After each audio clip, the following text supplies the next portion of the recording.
Awesome. तो guys इस video में हम बात करने वाले हैं कि अगर आप 10,000, 20,000, 25,000 तक कमाते हो, ठीक है, तो आप किस तरह से इनकम सेव कर सकते हो। क्योंकि जनरली होता क्या है, जब कम इनकम होती है ना, तो खर्चे जो है वही इतने होते हैं, तो उनसे पैसे ही नहीं बच पाते और हमारी सेविंग्स मंथ एंड तक जीरो हो जाती है। तो ये मंथ एंड तक जीरो ना हो, कैसे हम पैसे बचा सकते हैं, एंड ये वीडियो में मैं आपको एग्जैक्टली बताने वाला हूं कि आप अपनी सैलरी में से ही किस तरीके से आप पैसे बचाओगे बिना कोई इफेक्ट पड़े हुए। आपकी जो रेगुलर खर्चे उस पर कोई इफेक्ट भी ना पड़ेगा और आप अच्छी खासी इन्वेस्टमेंट भी कर पाओगे। एंड कुछ समय के बाद आपके पास ये जो अमाउंट आप इन्वेस्ट करोगे अप्रोक्स 10 लाख रुपए तक आप बना लोगे। यहां से क्या है वो चीजें इस वीडियो में मैं आपको पूरी की पूरी डिटेल बताऊंगा, वीडियो को एंड तक जरूर देखेंगे। तो गाइस जनरली होता क्या है, हम जब 10,000 कमाते हैं तो हमारे खर्चे बहुत सारे हो जाते हैं और हम कभी सेविंग्स कर ही नहीं पाते हैं। पूरा का पूरा सैलरी आती है और खर्च हो जाती है, तो हम सेव कैसे करेंगे, क्योंकि हमारे बैंक अकाउंट में तो पैसा बचता नहीं है। तो सेविंग करने के लिए क्या चाहिए, ऐसा क्या करें हम जो हमारे पैसे सेव हो जाएं, चलो उसके ऊपर बात कर लेते हैं। तो गाइस आज की इस वीडियो में हम उसी के ऊपर बात करने वाले हैं कि किस तरह से आप अपने पैसे सेव कर सकते हो एंड उसको ग्रो कर सकते हो। ठीक है, सबसे पहले हम बात कर लेते हैं कि आप अपने पैसे को सेव कैसे करोगे। तो सेव करने के लिए आपको क्या करना है, आप जो भी कमाते हो, ठीक है, उसका 10% निकाल देना है। ये मैं नहीं कह रहा, ये एक बुक है the richest man in Babylon city. ये बुक में आप जब पढ़ोगे तो यहाँ पे एक कॉन्सेप्ट बताया गया है जिसमें आपकी जो भी इनकम है उसका 10% जो है वो निकाल के सेविंग करने के बारे में बताया गया है।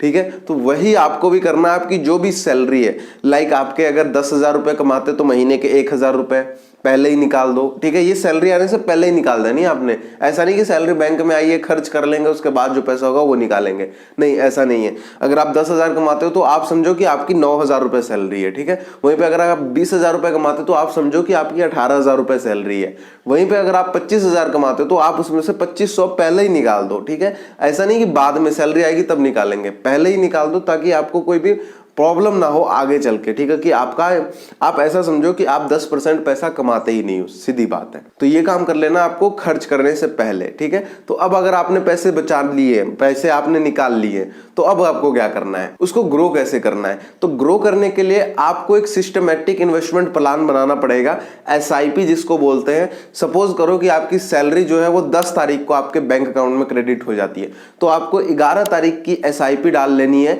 ठीक है, आप उसको डिले कर सकते हो 2, 4, 10 दिन, वो आपके पेमेंट के ऊपर डिपेंड करता है कि आपका जो एम्प्लॉयर है वो आपको किस तरह से पेमेंट देता है। ठीक है, उसके हिसाब से आपको सिलेक्ट करना पड़ेगा कि आपकी SIP डेट क्या होगी। वो आप एक पार्टिकुलर डेट सिलेक्ट कर सकते हो। ठीक है, तो उस डेट में आपका पैसा जो है आपके बैंक अकाउंट से अपने आप कट जाएगा, आपके खर्च करने से पहले ही वो पैसा कट जाएगा आपके बैंक अकाउंट से। तो ये एक सबसे अच्छी बात हो गई। तो गाइस वो जो पैसा कटेगा वो जाएगा कहां कट के, वो जाएगा पैसा जो भी आप SIP करोगे। ठीक है, जो भी आप प्लान चूज करोगे उस प्लान के अंदर में जाएगा। मैं सजेस्ट करूंगा आप म्यूचुअल फंड चूज करना। म्यूचुअल फंड चूज करने के लिए, उसमें इन्वेस्टमेंट करने के लिए आपको एक डीमेट अकाउंट की जरूरत पड़ेगी। तो डीमेट अकाउंट मैंने ग्रो ऐप का नीचे डिस्क्रिप्शन में डाल दिया है, वहां पे जाके आप फ्री ऑफ कॉस्ट अपना डीमेट अकाउंट खोल सकते हो। एंड सबसे अच्छी बात है कि उसका कोई भी चार्ज नहीं लगता, एनुअली या किसी भी तरह का कोई भी चार्ज नहीं लगता वहां पे। तो अब आपको वहां पे अकाउंट खोल लेना है, वहां पे आपको म्यूचुअल फंड चूज कर लेना है जो भी आपको बेहतर लगे। और मेरा मानना है कि अगर आप लॉन्ग टर्म के लिए कर रहे हो इन्वेस्टमेंट, तो आप हमेशा लार्ज कैप ना चूज करके स्मॉल कैप चूज करना। स्मॉल कैप जो है अच्छे रिटर्न दे देते हैं लॉन्ग टर्म में। ठीक है, तो ये जो रिटर्न है ये आपको ऑलमोस्ट 14% मिनिमम देखने को मिलेगा। ये आपको कई बार बढ़ के 20% तक भी चला जाता है। ठीक है, तो वो आपके डिपेंड के ऊपर, वो आपके जब आप इन्वेस्टमेंट कर रहे हो तो वो मार्केट के ऊपर डिपेंड करेगा कि मार्केट किस तरह का चल रहा है, वहां पे किस तरह का मूव कर रहा है। कई बार ये नीचे भी आ सकता है, कई बार ऊपर भी जा सकता है। ठीक है, लेकिन 14% एवरेज रिटर्न निकालना कोई बड़ी बात नहीं है यहाँ से। तो गाइस अब जैसे आपने 1,000 रुपए मंथली जो है SIP शुरू कर दी है, तो हर महीने आपके बैंक से ऑटोमेटिक कट के आपके SIP में इन्वेस्टमेंट होते रहेंगे। वहां पे आपको कुछ भी छेड़छाड़ करने की जरूरत नहीं है। एंड जब ये SIP करोगे तो आप उसको बीच में तोड़ मरोड़ मत करना। लेकिन एक बार समझ लेते हैं कि किस तरह से आप कितने रिटर्न कमा सकते हो 1,000 रुपए इन्वेस्टमेंट करके। चलो मैं आपको स्क्रीन पे ले चलता हूं और आपको समझाता हूं। तो आपको गूगल पे आ जाना है। गूगल पे आने के बाद आपको यहाँ पे टाइप करना है SIP। ठीक है, कैलकुलेटर, आप SIP कैलकुलेटर टाइप करोगे, ठीक है। आप किसी भी लिंक पे जा सकते हो, लेकिन फिलहाल मैं ये जो ऊपर में ग्रो का लिंक है इस पे जाने वाला हूँ, ठीक है। तो इस पे चले जाते हैं, आप किसी पे भी जा सकते हो, सब एक कैलकुलेटर एक ही तरह काम करते हैं, ठीक है। अब यहाँ पे देखो 3 ऑप्शन पूछ रहा है, एक एक करके मैं आपको तीनों ऑप्शन बता देता हूँ, ठीक है। पहला ऑप्शन है मंथली SIP, यानी कि आप मंथली इन्वेस्टमेंट की कितनी इन्वेस्टमेंट आप करना चाहते हो हर महीने, यहाँ पे आपको अपनी इन्वेस्टमेंट डालनी है, ठीक है। यहाँ पे एक्सपेक्टेड रिटर्न जो है वो यहाँ पे 12 किया हुआ है, आप इसको बढ़ा घटा सकते हो, मैं दिखाता हूँ, और कितने टाइम के लिए आप इन्वेस्टमेंट कर रहे हो, ये 3 चीज़ यहाँ पे बेसिकली डालनी होती है, ठीक है। तो एक बार हम तीनों चीज़ फिक्स कर लेते हैं कि हमारी जो मंथली इन्वेस्टमेंट होगी वो कितनी होने वाली है यहाँ पे। तो अगर हम 20,000 रुपये कमाते हैं महीना, तो उसका 10% हम इन्वेस्टमेंट करेंगे, यानी कि 2,000 रुपये करेंगे, ठीक है। और हमारा जो एक्सपेक्टेड रिटर्न होगा वो यहाँ पे होने वाला है 14% का, क्योंकि 14% जो है बहुत ही कॉमन है निकालना, बहुत रिस्की काम नहीं है, और हम 10 साल के लिए इन्वेस्टमेंट करना चाह रहे हैं, 10 साल तक हम इन्वेस्टमेंट करेंगे। तो अब यहाँ पे देखो बड़ी कमाल की चीज़ दिखेगी कि आपने जो टोटल अमाउंट इन्वेस्टमेंट किया है वो कितने किए हैं, 2,40,000, ये 10 साल में इन्वेस्टमेंट किए हैं 2,40,000, ठीक है। और आपकी जो एक्सपेक्टेड रिटर्न आई है वो 2,84,000 है, और आपकी जो टोटल वैल्यू बनी है, ठीक है, यानी कि जो आपने ये इन्वेस्ट किया था और इसका जो रिटर्न आया वो टोटल आपको 5,24,000 रुपये बन चुके हैं, बड़े ही प्यार से, ठीक है।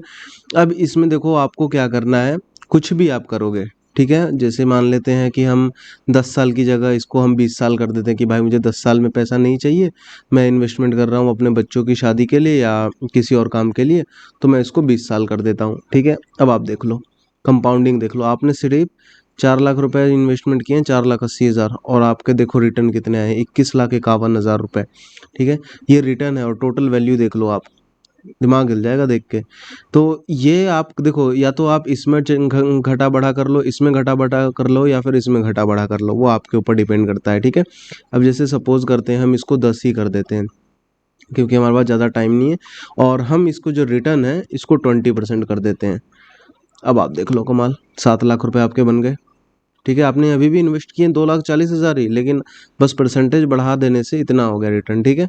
और यहीं पे अगर हम इसको 15 कर देते हैं, या चलो 14 ही रहने देते हैं, ठीक है। और ये SIP का अमाउंट जो हम बढ़ा के 5,000 रुपये महीना कर देते हैं। अब आप देखो टोटल वैल्यू 13 लाख रुपए, 6 लाख रुपए आपने इन्वेस्टमेंट किए अगले 10 साल में, टोटल वैल्यू 13 लाख रुपए 10 साल में।